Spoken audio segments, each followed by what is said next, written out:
I'm here tonight with Season of Ghost. How did you come up with that name? First of all, hello. My name is Sophia from the band Season of Ghosts. We are based in the UK, and I'm very happy to be here with you today or tonight, depending on where you're listening from. Okay, so let's talk a little bit about the name. I'm a person who generally works very intuitively, so things just land in my head, like they just come to me. I do not look for the names just find me. So this name just found me at some point when I was living in Japan. Season of Ghosts started as a project, as my solo project when I was living in Japan, and I was working there with some Japanese production teams.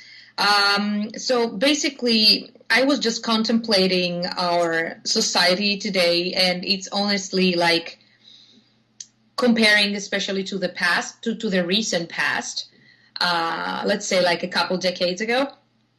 It looks to me like we are reaching the end of an era, and every end of an era is, how can I say that?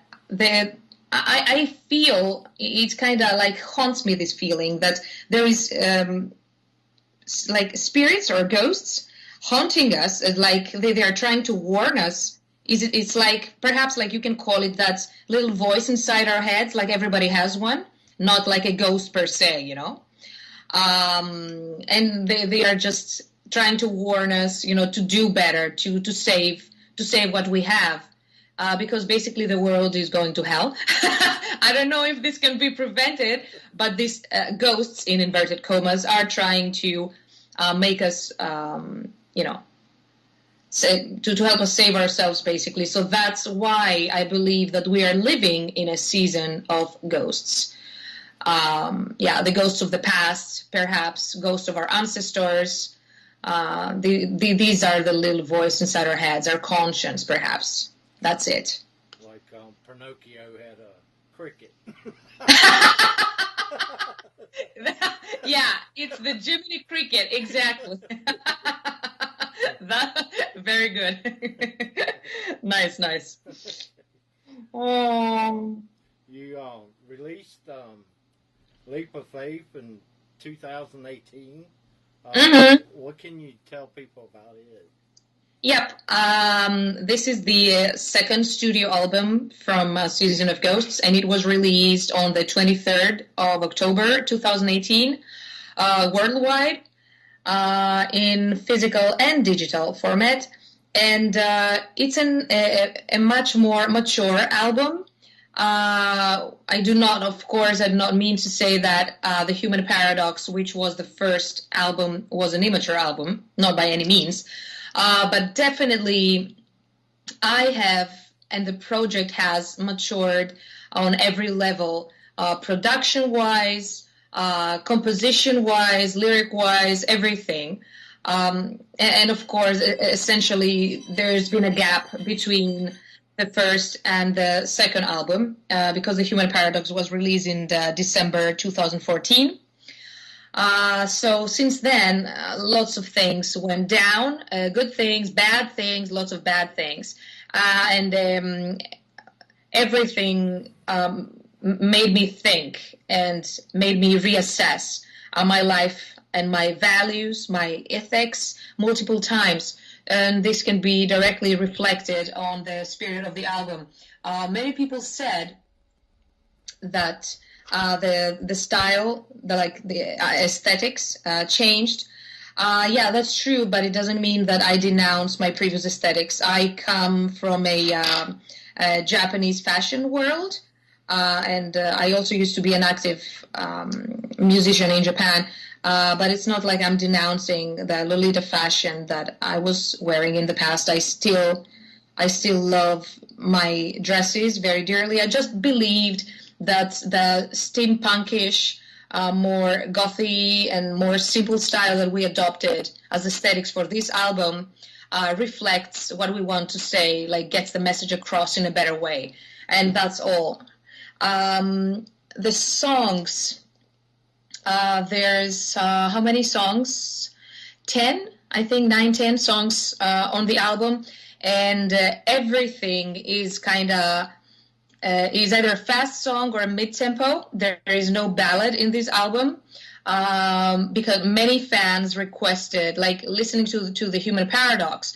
They said, okay, yeah, we love the album and everything, but we would like more fast songs. So, we made it this album's mission to get the point across, especially since the album was long overdue. So we said, okay, get this second album, and it's going to be all headbanging and dancing. There's no mellow, no ballad, no nothing. And then you have some fans saying, yeah, but I missed the ballad. And I'm like, guys,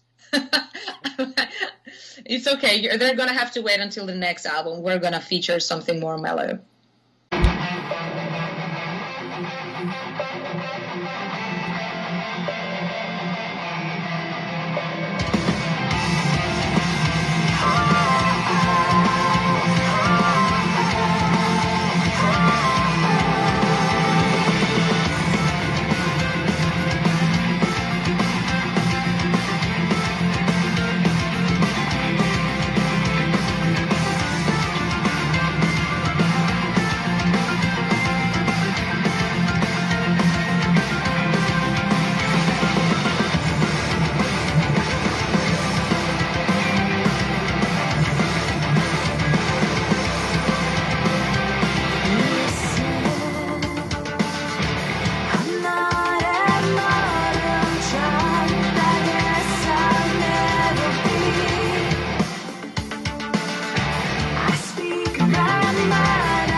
where do you see the band in 2019?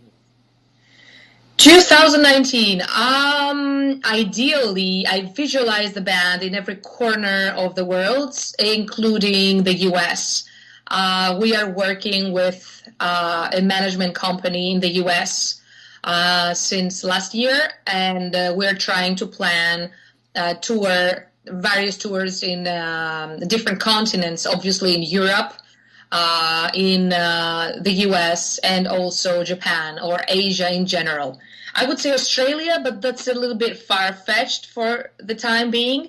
But I would definitely would love to see Australia as well. Thanks for being on the show today. Really enjoyed talking to you. And likewise, it's been a pleasure. You're very nice. Maybe we can do it again some other time. Yeah, definitely. I really hope everyone who is listening or going to listen on a rerun is going to enjoy the show and the songs.